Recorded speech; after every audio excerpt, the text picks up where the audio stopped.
En France, cette idée que le cannabis puisse être un médicament qu'on pourrait par exemple acheter ici dans une pharmacie, eh bien ça fait sourire tout le monde. Chez nous, le cannabis c'est une drogue, et c'est une drogue dangereuse. Alors pourquoi certains pays s'en servent-ils pour soigner des malades?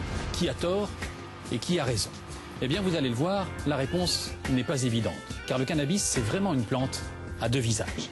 Le reportage est signé Laurence Beauvillard et Frédéric Bonne.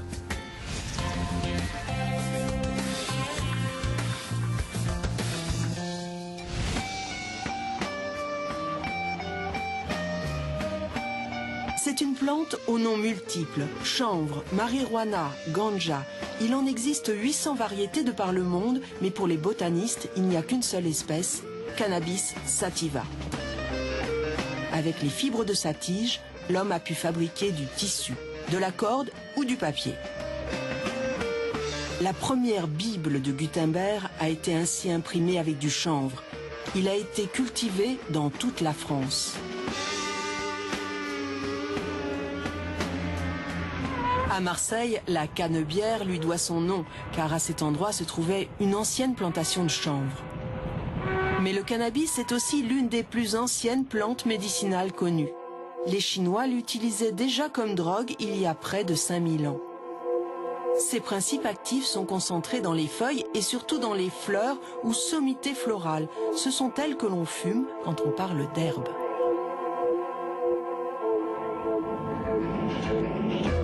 Si l'on secoue les fleurs de cannabis, on peut récolter leur pollen. Compressé, cela donne une sorte de résine. On parle alors de hashish ou de chichon. Il faut plusieurs dizaines de kilos de cannabis pour produire 1 kilo de hashish. Le cannabis est aujourd'hui la drogue la plus consommée au monde. En France, la moitié des jeunes de 17 ans l'ont déjà testé. On la retrouve dans tous les milieux. Nous avons demandé à 3 jeunes comédiens de reproduire des attitudes observées lors d'une soirée où l'on fume du cannabis. Elle est bonne. T'as vu? Tirer un joint, c'est sympa, cool, agréable. Et c'est normal.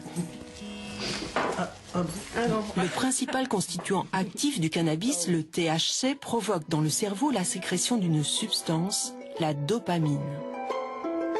La dopamine agit sur le circuit du plaisir et de la satisfaction.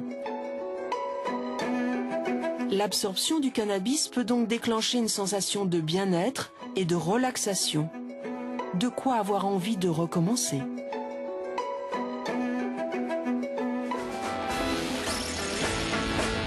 Quelques bouffées plus tard, l'ambiance est planante. On a faim, on a soif. Ça donne soif. Et les yeux rouges.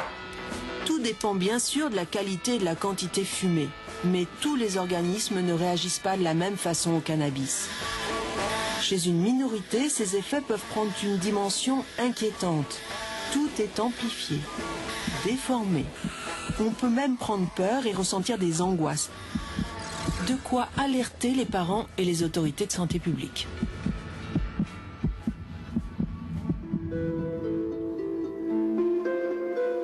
Brigitte a un problème avec la drogue. Pourtant, elle n'en consomme pas. C'est sa fille, Marion, qui fume du cannabis. Elle s'isole. Elle rate ses examens. Alors Brigitte a décidé de demander de l'aide. Grâce à elle, Marion va s'en sortir. Oui, contre les drogues, chacun peut agir. Pour être aidé, appelez Drogue Info Service au 0800 23 13 13. À Drogue Info Service, le cannabis génère une centaine d'appels par jour. J'ai 20 ans et je suis dépendante du cannabis depuis mes 14 ans. Oui. Et j'arrive plus à suivre. J'ai un travail, j'arrive plus à me lever, j'arrive plus à avancer. Parce que votre consommation, elle a lieu à quel moment? C'est dans la journée? Ici, on écoute et on oriente vers les services de soins comme celui de Philippe Battel, un spécialiste des addictions. Selon lui, 5 consommateurs sur 100 deviendront dépendants au cannabis. Il y a une dépendance psychique évidente, et c'est probablement la plus puissante avec ce produit, c'est le fait d'avoir mis en place ce qu'on appelle, nous, dans notre jargon, des croyances. C'est-à-dire l'idée que je ne peux pas faire ça sans avoir fumé. Je ne peux pas faire la fête sans avoir fumé, je ne peux pas faire l'amour sans fumer, je ne peux pas passer un samedi soir sans fumer. Et finalement, même si je programme de fumer peu, je fume plus que ce que je devais fumer. Et puis, il y a une dépendance qui est comportementale, qui fait que on est dans une situation comme un petit rat, comme ça, de laboratoire, qui a été formaté à un comportement. Et bien, quand on se retrouve dans une situation, par exemple, avec des copains, et bien, immédiatement, on roule un joint et on ne se pose pas de questions ni psychiques ni physiques de savoir si on en a envie ou besoin. Il n'y a jamais eu de mort par overdose de cannabis. Cependant, la prise de cette substance ne peut être considérée comme anodine, surtout chez des sujets fragiles psychiquement, avec des conséquences parfois dramatiques. Oui, on peut mourir d'une overdose de cannabis dans le sens que, sous l'effet du cannabis, on va avoir un trouble majeur du comportement qui est très souvent mu par une idée délirante qui arrive, un bad trip, et qu'on va essayer d'échapper, par exemple, à ce bad trip en passant par la fenêtre. On peut mourir d'une overdose de cannabis parce qu'en prenant beaucoup de cannabis, on va avoir des effets sédatifs, c'est-à-dire qu'on va plutôt s'endormir, et on va prendre une autre drogue en même temps que le cannabis, comme par exemple beaucoup d'alcool, et on va avoir un coma tellement compliqué qu'on va en mourir. Donc c'est une drogue potentiellement dangereuse. En France, chaque année, 230 personnes en moyenne meurent d'un accident de la route attribuable à une consommation de cannabis. Voilà des raisons objectives pour en limiter l'usage. Mais cette plante ne doit pas être diabolisée. Elle peut aussi soulager bien des souffrances. De nombreux pays admettent l'usage du cannabis thérapeutique pour les propriétés suivantes. C'est un antidouleur, un antivomitif, un antispasmodique, un anti-inflammatoire et un vasodilatateur. Il peut être prescrit dans le cas de graves maladies comme le cancer, le sida, la sclérose en plaques, la maladie de Crohn, mais aussi pour traiter les glaucomes ou réduire les crises d'asthme. En France, c'est encore interdit, mais nos voisins européens sont plus tolérants. Nous voici en Suisse, à Crans-Montana, une station de ski de réputation internationale. Mais ce village de montagne doit aussi sa renommée à la qualité de ses cliniques, comme la clinique bernoise, un centre de référence européen pour la sclérose en plaques. Ici, le docteur Vanet soigne une partie de ses patients avec du cannabis. Il est prescrit sous forme de tisane, une petite infusion de cannabis avec un nuage de lait pour atténuer les douleurs. Historiquement, il y a une dizaine d'années, on sait que par exemple les sidéens qui ne mangent mal ou ont perdu l'appétit, ou bien les jeunes qui font une chimiothérapie, qui vomissent dans le cadre de la chimiothérapie, ça c'est des indications pour utiliser du cannabis qui sont connues depuis une dizaine, vingtaine d'années. Ce qui est nouveau, depuis peut-être 5-6 ans, on sait qu'on peut utiliser le cannabis pour alléger les spasmes, ça veut dire des contractions musculaires désagréables que surtout les patients qui ont une sclérose en plaques, mais aussi des gens qui sont paraplégiques, ressentent juste avant de s'endormir. On a déjà consommé sous forme de tisane et puis des biscuits. Ça m'a beaucoup aidé. Je prenais ça le soir et puis je dormais vraiment bien, quoi. J'ai beaucoup moins de spasticité. Et puis je suis convaincue qu'on pourra faire beaucoup de choses à l'avenir avec le cannabis pour les personnes atteintes de sclérose en plaques. Il y a un dosage vraiment spécial à faire et à trouver notre propre dosage. Pour pas qu'on voit les petits éléphants roses, quoi. Mais ça fait vraiment du bien, quoi. Michel a perdu l'usage de ses jambes à 20 ans à la suite d'un accident de la route. Depuis des années, il s'est converti au cannabis, le seul produit à même de soulager ses spasmes musculaires. Quand tu as ta douleur qui est permanente et que les médicaments n'ont pas les effets que tu attends, tu vas chercher autre chose. Et personnellement, j'ai une passion pour les médecines parallèles et tout ce qui est parapsychologie.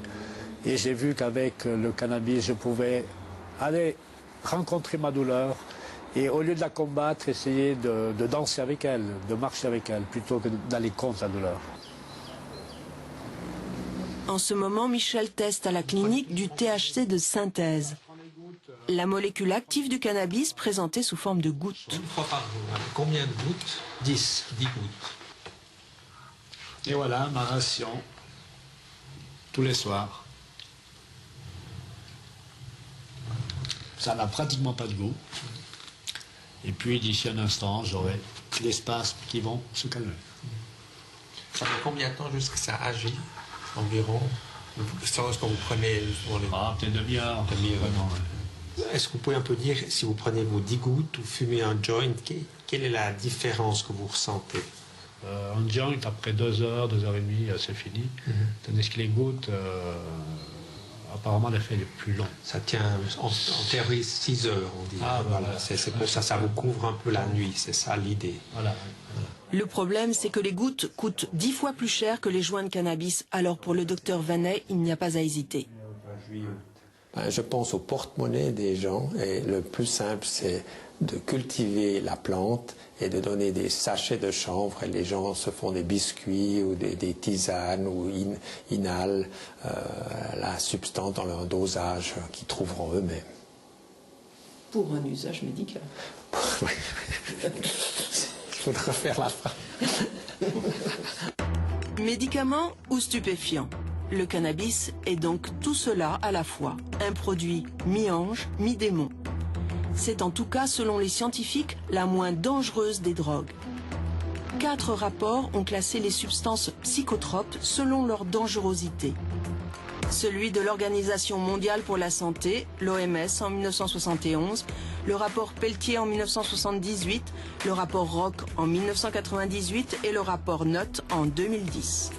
Les experts ont comparé des drogues comme le cannabis, la cocaïne ou l'héroïne à des drogues licites comme l'alcool ou le tabac. 3 critères ont été retenus: la dépendance physique, la dépendance psychique et la dangerosité sociale. Les conclusions sont identiques. Le cannabis entraîne moins de dépendance et ses conséquences sociales sont moins dangereuses que celles de la cocaïne et de l'héroïne. Mais aussi, et c'est beaucoup moins connu, que celles de l'alcool et du tabac.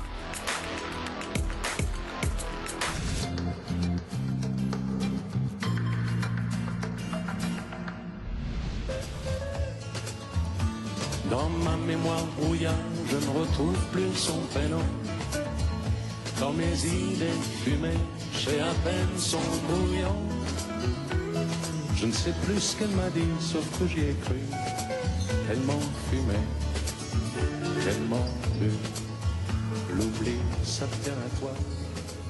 Si toutes ces études montrent que le cannabis est la drogue la moins dangereuse, alors pourquoi reste-t-il interdit quand l'alcool et le tabac, eux, sont autorisés? La question dérange, mais elle est légitime, d'autant que ça n'a pas toujours été le cas.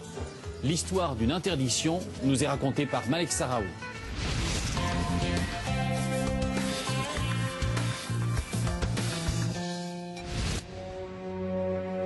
En l'année 1800, au cours de sa campagne d'Égypte, le général Bonaparte se découvre un nouvel ennemi, le cannabis. En fumant cette herbe, les hommes sont pris d'une étonnante ivresse. En Égypte, Napoléon en proscrit la vente et l'usage. C'est la première réglementation occidentale sur le cannabis. L'ordonnance promet 3 mois de prison aux producteurs et aux propriétaires de fumoirs. Ironie de l'histoire, les troupes de Bonaparte vont rapporter en France du cannabis et le rendre populaire. Aymon de l'Étrange est historien et collectionneur. Pas un article, pas une affiche concernant les psychotropes ne passe au travers de ses mailles. Sa bibliothèque recèle toutes les études sur le cannabis publiées au retour d'Égypte. Elles sont nombreuses. À l'époque, le sujet passionne les salons parisiens et les laboratoires. Le cannabis semble prometteur pour soigner les pathologies mentales. Parmi les chercheurs subjugués par ses vertus, 2 médecins. Les docteurs Robert Roche et Moreau de Tours, donc enthousiasmés par les vertus de cette plante qu'ils ont testée sur eux, décident d'en faire connaître les délices à leurs amis. Pour ce faire, ils créent un club des hachichins qui se tiendra